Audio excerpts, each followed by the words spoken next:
한국의 어두운 골목길. 혼자 거리를 걷던 여성은 새벽의 정적을 깨는 큰 소리에 놀라 뒤돌아봅니다. 한 남성을 향해 경찰들이 격한 말을 반복하며 쫓아가는데요. 여성은 쫓기는 남성을 보고 뭔가 결심한 듯이 함께 뛰어갑니다. 도대체 어떤 사연이 있을까요? 자세히 한번 알아보겠습니다. 해당 사연은 브라질인 파울라 씨가 제보해 주신 내용을 바탕으로 재구성된 스토리입니다. 안녕하세요. 저는 브라질인 파울라라고 합니다. 저는 현재 한국에서 살고 있는데요. 브라질에서 살던 때를 생각하면 지금이 얼마나 평안한 나날들인지 모릅니다. 저는 한때 브라질에서 신념 높은 경찰이었습니다. 브라질은 치안이 좋지 않은 편이라서 제 가족을 지키고 싶다는 일념 하나로 경찰이 되었죠. 하지만 경찰의 일상은 생각보다 더 위험했습니다. 브라질은 총기를 가지고 있는 범인들도 많다 보니 목숨을 걸고 일을 해야 했죠. 그러던 중 범인과 대치 중이던 상황에서 총을 맞게 되었습니다. 어깨에 맞아 목숨을 부지할 수 있었던 것을 다행으로 여겨야만 했죠. 하지만 직접적으로 총을 맞게 되니 극심한 공포에 휩싸이게 되었습니다. 목숨을 걸고 사람들을 구할 수 있을 것이라고 생각했으나 그건 그날 이후로 완전히 변화가 된 것이죠. 도저히 다시 경찰 생활을 할 수 없다는 생각이 들었습니다. 부서를 변경해 보는 것은 어떠냐는 이야기를 들었지만 그건 저로서는 용납이 되지 않았습니다. 그냥 타이틀만 가지고 있는 것 자체도 저에게는 부담이었거든요. 누군가를 지킬 수 없는 경찰이라니. 저는 그만두게 되었습니다. 가족들은 그동안 열심히 일했으니 지금은 쉴 때가 맞다며 푹 쉬라고 했습니다. 여행도 다니고 늦게까지 잠도 자보라면서 저를 위로해줬죠. 하지만 저는 방 안에만 박혀있을 뿐이었습니다. 경찰이 제 인생의 목표였는데 본의 아니게 그만두게 되니 제 인생이 끝났다는 생각마저 들었어요. 그런 생각을 하니 그 누구도 만나고 싶지 않고 어떻게 살아야 할지 잘 모르겠더군요. 모든 것을 다시 쌓아 올려야 하는 상황이 믿어지지 않았습니다. 한국인 남자친구였던 성현은 그런 저를 안쓰럽게 생각했어요. 그러더니 괜찮다면 한국으로 가서 자신과 같이 살겠냐고 하더군요. 한국에서 자신과 처음부터 다시 시작하자고 하면서요. 성현이는 당시 브라질에서 좋은 직장에 다니고 있었는데요. 한 기업의 연구팀에 있었죠. 만약 한국에 가게 되면 그는 그동안 해왔던 모든 연구와 성과를 버리고 가는 것이었어요. 성현이의 꿈까지 포기하게 만들고 싶지 않았던 저는 싫다고 했습니다. 하지만 성현이는 저와 함께라면 모든 걸 다시 시작할 수 있다고 했죠. 저는 고민 끝에 성현의 제안을 받아들였습니다. 한국에 오기까지 많은 생각 정리가 필요했습니다. 부모님은 갑작스러운 제 선택을 못마땅해 하셨거든요. 굳이 한국까지 가야 하는 이유가 뭐가 있냐고 하시더군요. 그런 부모님을 설득한 것이 바로 성현이었어요.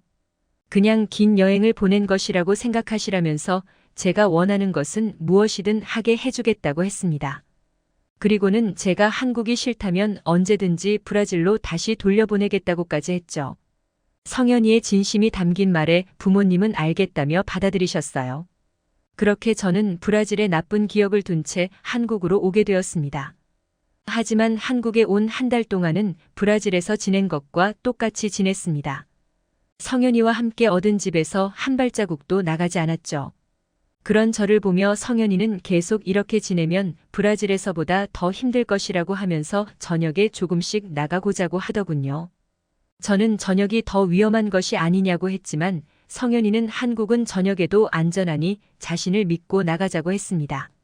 생각해보니 한국의 뉴스에서는 총기 사고가 뜬 적이 없더군요.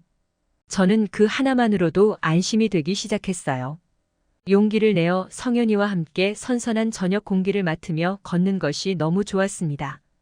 한국의 저녁도 브라질과 비슷하게 위험할 것이라고 생각했지만 전혀 아니더군요. 저는 성현이 덕분에 점차 안정되기 시작했어요. 저는 처음에는 여행 비자로 한국에 들어왔다가 어학당을 다니면서 비자를 바꿨습니다.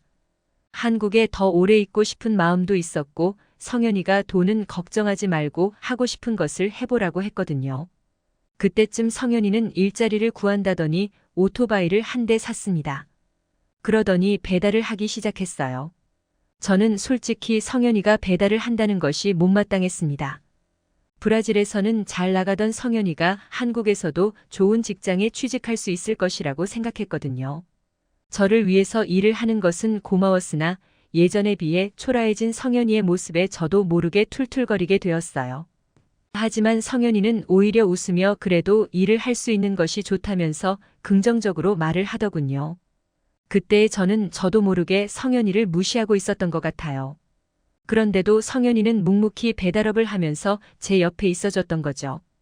그때는 성현이의 마음을 헤아리기보다는 제 상황이 더 중요하다는 이기적인 마음이 있었던 것 같습니다. 한국의 배달은 24시간 돌아가더군요. 성현이는 거의 자는 시간을 빼고는 배달 업무를 했던 것 같습니다. 오토바이를 타는 것이 쉬운 일이 아닐 텐데 말이죠. 집에 돌아올 때는 항상 저를 위해서 맛있는 것을 사들고 오고는 했어요. 맛있는 것을 같이 먹으면서 제가 웃는 것을 보는 것이 그의 유일한 낙이라고 했습니다. 그러던 어느 날 성현이가 평소보다 늦어지는 날이었어요. 원래는 야간에 배달을 안 했는데 그날은 어째서인지 들어올 생각을 하지 않더군요. 새벽까지 돌아오지 않아 걱정이 된 저는 마중을 나갔습니다. 성현이는 오늘 배달이 많아서 기분이 좋았다며 곧 가겠다는 문자를 보내왔어요. 문자를 본 저는 산책을 하며 성현이를 기다려야겠다고 생각했죠. 그렇게 골목길을 거닐고 있는데 어디선가 거기서 하는 큰 소리가 들려왔습니다. 그러더니 누군가 휙 하고 지나가더군요. 저를 지나친 사람을 필두로 뒤에 경찰이 쫓아가고 있었습니다. 경찰은 하나같이 상기된 표정을 하고 있었어요. 범죄자를 쫓고 있는 상황이라는 것을 딱 봐도 알겠더군요. 브라질에서 범인과 대치하던 상황이 떠오르더니 지금이야말로 트라우마에서 벗어날 때가 아닌가 싶었습니다. 하지만 두려움이 밀려왔죠. 고민하던 끝에 저는 경찰들을 따라 달리기 시작했습니다. 제가 이 상황을 본 이상 무시할 수 없겠다는 생각이 들었거든요. 그때 오토바이 소리가 들려왔습니다. 성현인 것 같았어요. 하지만 저는 성현이를 마중 나갈 생각도 하지 못한 채 달리기 시작했죠. 성현이가 위험한 일에 휘말리지 않았으면 했거든요. 오랜만에 달려서 그런지 총을 맞았던 부위가 아파오는 것 같았습니다. 그때 범인과 경찰의 대치 상황이 눈앞에 펼쳐져 있었죠. 범인이 어디에서 들고 온 것인지 몽둥이 같은 뭔가를 들고 있더군요. 그들을 보던 저는 어떻게 하면 도울 수 있을지 머리를 굴리고 있었습니다. 누구 하나 다칠 수 있는 상황에서 저는 쉽게 도와줄 생각을 하지 못했어요. 그때 뜬금없이 오토바이 소리가 들려왔습니다. 누구인지 확인할 틈도 없이 그 소리는 점차 가까워지더니 제 옆을 빠르게 지나가더군요. 경찰조차도 제지하지 못했을 때 그 오토바이는 경찰과 대치하고 있던 범인과 가까워졌습니다. 그리고 그 뒷모습을 확인한 후에야 저는 누구인지 자각할 수 있었어요. 바로 일을 마치고 돌아오고 있다던 성현이가 틀림없었습니다. 제가 사고나지 말라고 붙여놓았던 야광 스티커가 엄청 눈에 띄었거든요. 저는 겉으로는 태연한 척했지만 속으로는 비명을 지르고 있었습니다. 뜬금없이 나타나서는 대치 중인 범인에게 다가가다니. 더군다나 무기를 들고 있었으니 말이죠. 성현이는 마치 배달 가는 사람처럼 이 상황이 신경 쓰이지 않은 것 같이 보였어요. 성현이의 오토바이가 다가오자 범인은 들고 있던 무기를 보여주려듯이 좌우로 크게 흔들었습니다. 하지만 성현이는 범인의 앞으로 더 빠르게 달려갔습니다. 마치 사람을 칠 것 같이 보였어요. 멈출 줄 알았던 오토바이가 범인을 칠 것 같이 달려가자 놀란 사람은 범인뿐만이 아니었습니다. 저와 경찰들도 어어 하며 당황하는 모습을 보여버렸죠. 범인은 오토바이를 보면서 뒷걸음치다가 발이 엉켰는지 바닥으로 굴렀습니다. 그리고 다행히 성현이의 오토바이는 빠르게 꺾어 범인을 비껴가더군요. 범인은 뭔가 어안이 벙벙한 상태인지 자리에서 일어나지 못하더군요. 성현이는 태연하게 범인에게 괜찮냐고 하더니 경찰들에게 일부러 그런 건 아니라는 식으로 말하더군요. 경찰은 범인을 체포하면서 사고 안 났으니 됐다며 감사하다고 했습니다. 덕분에 절도범을 잡을 수 있었다며 고마워했습니다. 그 인사를 받자마자 별일 아니라며 인사하던 성현이는 저에게 바로 뛰어오더니 괜찮냐고 물어봤습니다. 어디 다치지는 않았냐며 제 몸을 살펴봐주던 성현이에게 여러 감정이 들었어요. 정작 자신이 다칠 수 있는 일에 휘말렸는데 아무렇지도 않게 저를 걱정해주는 거잖아요. 더군다나 정작 경찰 출신인 저는 경찰들을 도와준 것이 없었는데 성현이가 범인을 잡도록 도와준 것이 놀랍기도 했습니다. 무기도 들고 있었는데 그런 용기가 어디서 나온 것인지 궁금했죠. 많은 감정을 누르며 성현이에게 어떤 마음으로 나선 것인지 물어봤습니다. 성현이는 골똘히 생각하지도 않고 도울 수 있을 것 같아서 도왔다고 했습니다. 더군다나 제 뒷모습을 보게 되니 뭔 일이 날까봐 걱정이 되어 몸이 먼저 움직였다고 하더군요. 저는 그 말을 듣고 괜히 웃음이 나왔어요. 솔직히 어떤 상황인지도 모르는데 도와주기란 쉽지 않잖아요. 그 후 고맙다고 말을 한 경찰을 통해 알게 된 것인데요.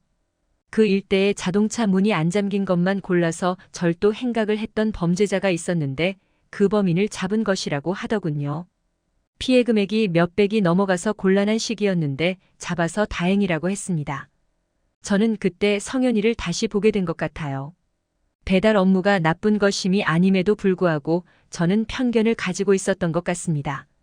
저를 위해서 빨리 돈을 벌 수 있는 일을 찾아서 일을 해준 것인데 너무 이기적이었다는 생각이 들었죠. 그 후 저와 성현이는 결혼을 약속한 사이가 되었습니다. 성현이의 부모님도 친절하셔서 저를 받아주셨거든요. 저는 현재도 트라우마에서 벗어나고 성현이에게 어울리는 사람이 되고자 노력하고 있습니다. 그날 성현이의 모습을 보고 많은 반성을 하게 되었거든요. 지금의 제가 되도록 곁에 있어준 성현이에게 사랑한다는 말 꼭 전하고 싶네요. 지금까지 파울라 씨가 보내주신 사연에 대해 소개해드렸는데요. 어떻게 보셨나요? 클립뉴스에서는 여러분의 사연을 기다리고 있으니 소개해주고 싶은 사연이 있으시면 언제든 제보 바랍니다.